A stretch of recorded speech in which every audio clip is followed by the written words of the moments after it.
This is The Issue, and I am the Ghetto Man. Today's issue, the First Amendment. Don't go away. We'll be right back.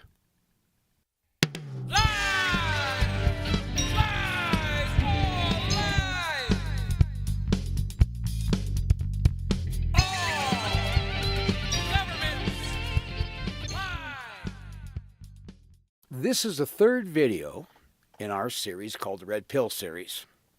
It's on the First Amendment. But before we start discussing the First Amendment, I want to briefly review what the Bill of Rights actually are. 1. The Bill of Rights are additional restrictions. They're secondary restrictions that are placed on our government from forever tampering with a God-given or natural right. 2. The Bill of Rights themselves did not create or grant the right enumerated from within the amendment. 3. The rights enumerated in the Bill of Rights exist whether there's an amendment or not. In fact, they exist whether there's a constitution or not. These are natural rights. They are what we call inalienable rights. They're rights that are so fundamental that every human being on planet Earth has them. Rights that every human being has, well, just because we are human and we exist on planet Earth. It's a birthright. Now, in order to secure these rights, a secondary restrictive clause, the exercising of that right being the first, was added to the contract, the Constitution, and it was called the Bill of Rights. Now, the Bill of Rights, what they do is they outline the most important rights that were retained by the people. And by no means do the Bill of Rights represent all of our individual inalienable rights.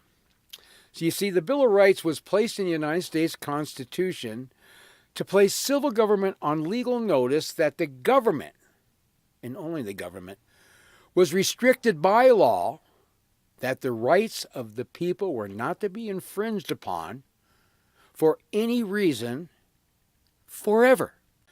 So if you could, which you cannot do without violating the oath of office and committing perjury and treason, if you could amend or repeal any of the amendments contained in the Bill of Rights, that action to repeal or amend would only remove the secondary restriction placed on government by the amendment and has no effect on the free exercising of the primary right itself. Why? The primary right to freedom of speech, freedom of religion, free assembly, right to keep and bear arms exists whether there is an amendment or not. The right to exercise that primary inalienable right is self-evident and inalienable. In fact, the right still exists whether the U.S. Constitution exists or not. Now, I explained this in my video called the Bill of Rights, the Preamble, and I will place a link in the comment section below. Okay, let's read the First Amendment. Congress shall make no law respecting an establishment of religion or prohibiting the free exercise thereof, or abridging the freedom of speech or of the press, or the right of the people peacefully to assemble and to petition the government for a redress of grievances. Okay, there it is, the complete amendment. There are 5 parts. 1, freedom of religion. You have a natural right to worship or not worship. It's actually an immunity clause, kind of like diplomatic immunity. I'll explain a little bit more about that later. 2, there's freedom of speech. You can speak your mind on any subject, providing that you do not violate the life, liberty, or property of another human being. 3, freedom of press, to write and report on any subject you choose to write on and report on, without government interfering or telling you what you can write about. The 4th part is the freedom to assembly. Your right to freely associate with whom you choose, and in any number, by the way, free from government surveillance and control. And the 5th part, freedom to petition the government for a redress of grievances. And this is just the right to confront government when it's not honoring. It's honoring the mandates of the Constitution and, address those types of issues. All 5 of these most important inalienable rights are immunity clauses. And these immunity clauses relate to the sovereign citizen's right only. They are restrictions on government, not the sovereign citizen. The inalienable right to freedom of speech, the right to express yourself, freely speak, share ideas, to gather together for any reason, to freely petition our servant government with a list of complaints, are off limits. The only restriction being that when we exercise these rights, that we do not violate another person's life, liberty, or property. And as I said before, this is simple. This is a simple rule. This is what our whole country was based upon. Okay, now what is an inalienable right? Most Americans, when I talk to them, they have no idea what an inalienable right is. And if they did, I wouldn't have to make any of these videos, I can assure you. Okay, let's take a look at a few definitions, okay? The words unalienable and inalienable are synonymous terms. I mean, some people argue with you and say that they mean something different. They don't. And here are the definitions that I've found over the years. Unalienable, meaning incapable of being transferred. The natural right of life and liberty are unalienable. And that can be found in Bovier's Law Dictionary, the 1914 edition. Inalienable, a word denoting the condition of those things, the property in which cannot be lawfully transferred from one person to another. There are so many rights which are inalienable, as the rights to liberty and speech. That's also Bovier's Law Dictionary, 1914 edition. In other words, you cannot buy, sell, or trade your right to free speech, as an example, or your right to religion. Everybody already has those rights, and then they have the right to either exercise them, choose to exercise them, or choose not to exercise them. But those rights belong to the individual. Now here's a definition of unalienable, and the very definition is inalienable. Incapable of being aliened, that is, sold and transferred. Inalienable rights, rights which can never be abridged because they are so fundamental. And that comes out of the Black's Law Dictionary, 5th edition. Okay, another definition, inalienable. Not subject to alienation. The characteristics of those things which cannot be bought or sold or transferred from one person to another, such as rivers and public highways, and certain personal rights. In other words, like liberty. You can't give somebody your liberty. They have their own liberty. Black's Law Dictionary, that's the 5th edition. Okay, inalienable or unalienable simply means that a person has an absolute right to the things connected to his or her life, liberty, and property. It's that simple. William Blackstone, in his commentaries on the law, and this is the laws of England, wrote, quote, "The right of personal security consists in a person's legal and uninterrupted enjoyment of his life, his limbs, his body, his health, and his reputation," unquote. The First Amendment, what it really is, it's a fighting clause and was placed in our Constitution to forever protect us from the clutches of an evil and ungodly civil government.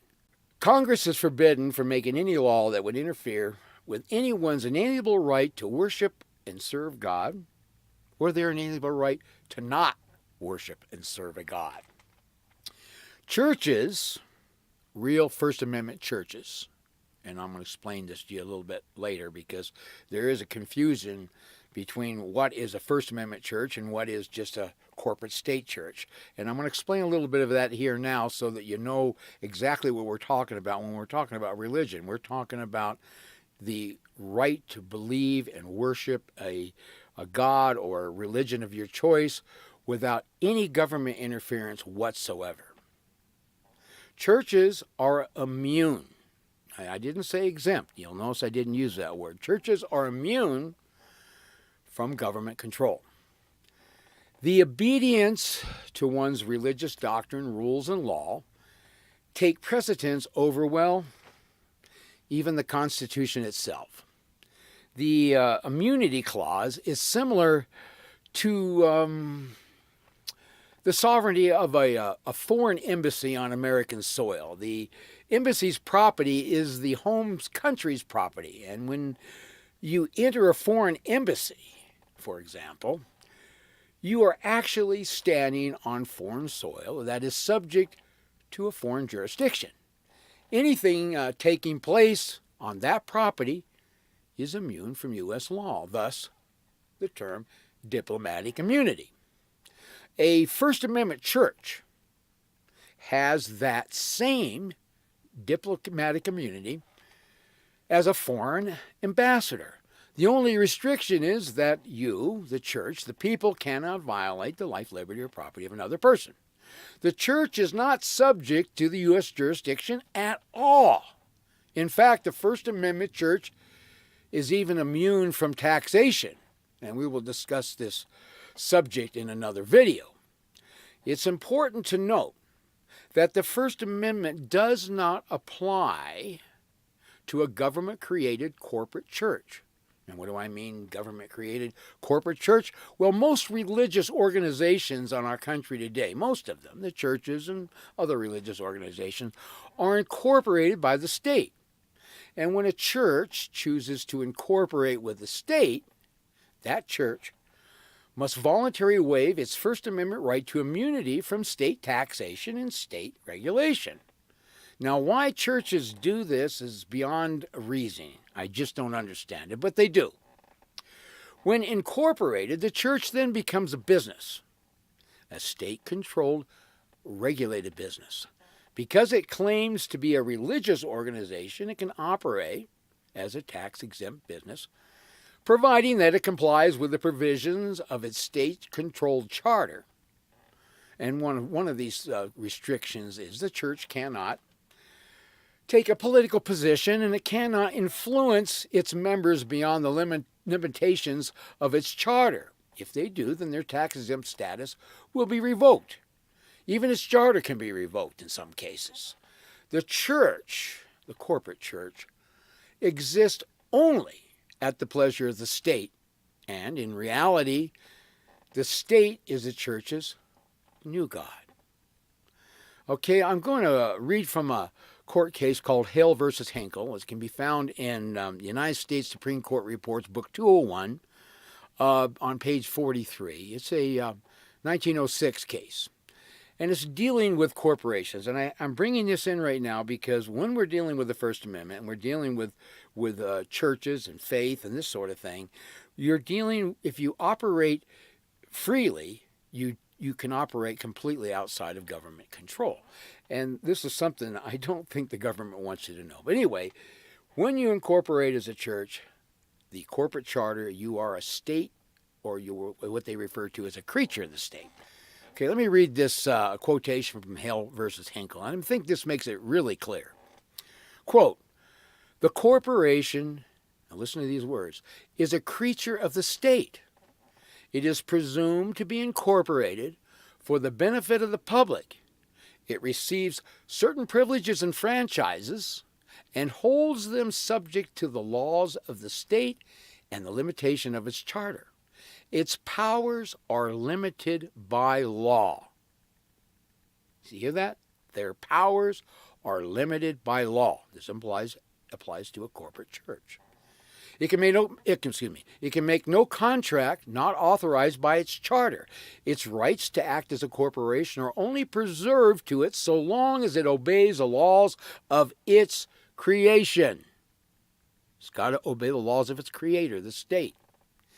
There is a reserved right in the legislature to investigate its contracts and to find out whether it has exceeded its powers.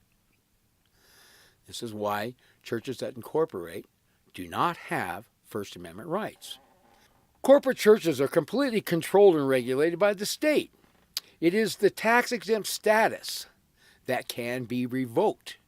Its assets can be attached, and its business operations can be placed into receivership if it fails to comply with its charter and or the laws governing its corporate status.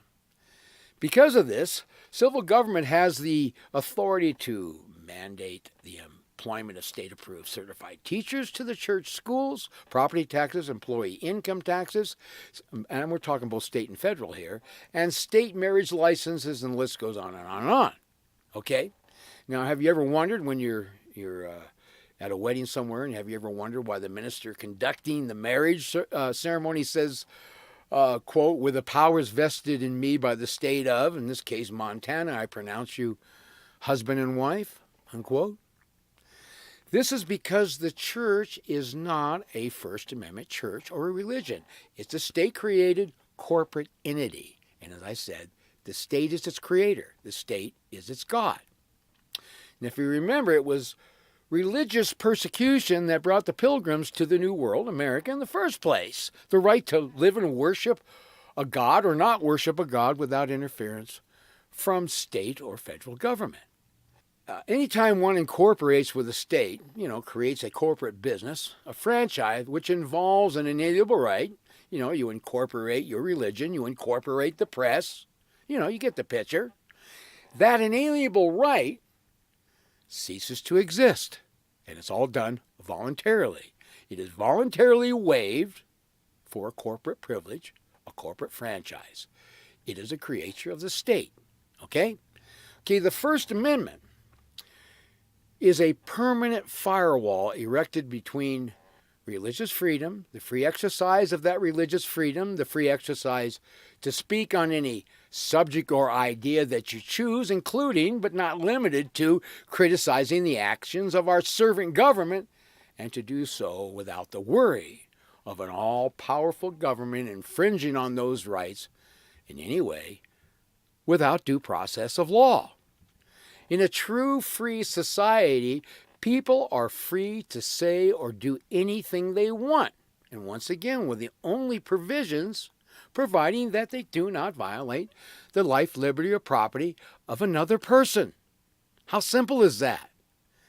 Government has no authority at all to license or require a permit to exercise any inalienable right. Now, I'm going to read from Samuel Adams, and this is the debates of the Massachusetts Convention in 1788. And Samuel Adams said this, quote, and that the said Constitution be never construed to authorize Congress to infringe the just liberty of the press or the rights of conscience, or to prevent the people of the United States who are peaceable citizens from keeping their own arms, or to raise standing armies unless necessary for the defense of the United States or of someone or more of them, or to prevent the people from petitioning in a peaceful and orderly manner the federal legislature for a redress of grievances, or to subject the people to unreasonable searches and seizures of their persons, papers, and possessions, unquote. But inalienable rights come with great responsibility. In order for them to remain valid, they must be exercised and demanded by you, the sovereign belligerent claimant in person, and done so on a continuing basis. In other words, if you don't have the balls to claim your rights, then those rights don't exist. Now, I'm going to read from a case called United States versus Johnson. It's a federal supplement case. It can be found in Book 76 on page 538. And it was a federal district court judge by the name of James Alger Fee. And in this case, this particular case is about the inalienable right against self-incrimination. But the message that the judge is giving within this case, the message contained in the court's ruling, as you'll see, is applicable to all of our inalienable rights. Okay, this is what the court ruled. Quote, the privilege against self-incrimination is neither accorded to the passive resistance, nor to the person who is ignorant of his rights, nor to one indifferent thereto. It is a fighting clause. Its benefits can be retained only by sustained combat. It cannot be claimed by an attorney or a solicitor. It is valid only when insisted upon by a belligerent claimant in person. And the court goes on to say, the one who is persuaded by honeyed words or moral suasion to testify or produce documents rather than make a last-ditch stand simply loses the protection. He must refuse to answer or produce and test the matter in contempt proceedings or by habeas corpus, unquote. So in order to retain your inalienable right to freedom of religion, freedom of speech, freedom of press, or any other inalienable right, you, the sovereign citizen, must personally exercise that right and be prepared to defend that right when challenged. I am the Ghetto Man. Thank you for watching. If you're politically correct, then you're legally wrong. And if you're not part of the solution, then you are the problem. And remember, in a free society, playing it safe is the most dangerous thing that you can do.